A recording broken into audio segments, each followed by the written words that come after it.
Sveiki, šiandien papasakosiu Jums apie ametistą. Štai šalia savęs turiu tokį didelį ametistą, labai gražų, su ertme viduje, dar apačioje ten auga kalnų krištolas, dar turiu širdelę tokią ametisto šalia, turiu žiedą, pati nešioju žiedą ametisto.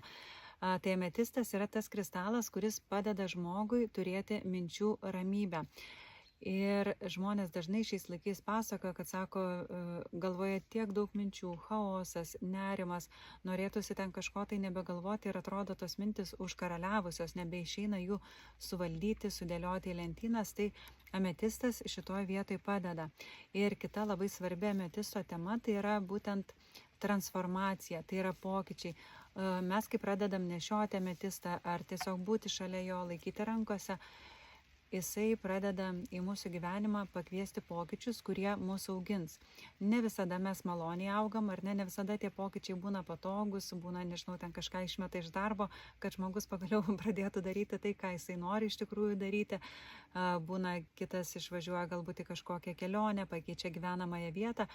Tai ametistas būtent provokuoja šitos pokyčius ir tie pokyčiai jo provokuojami turi duoti žmogui augimą kažkokį. Jeigu žmogus kažkur užsisėdėjo, užsitingėjo, užstrigo, tai pats laikas panešioti ametistą ir žiūrėti, kokios temos išjuda gyvenime.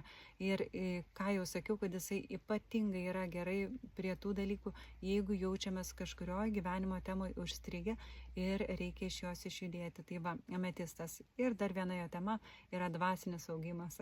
Ar ne? Tai jisai temų tokių turi daug, bet tokios ryškiausios tai yra minčių ramybė, tai yra transformacija, pokyčiai ir tuo pačiu dvasinis augimas, kad mes į savo gyvenimą įsileistume ar tai praktikas kažkokias, ar tai knygas, kurios mus dvasiškai augintų, ar paskaitas. Tai va, kviečiu nešioti ir džiaugtis juo.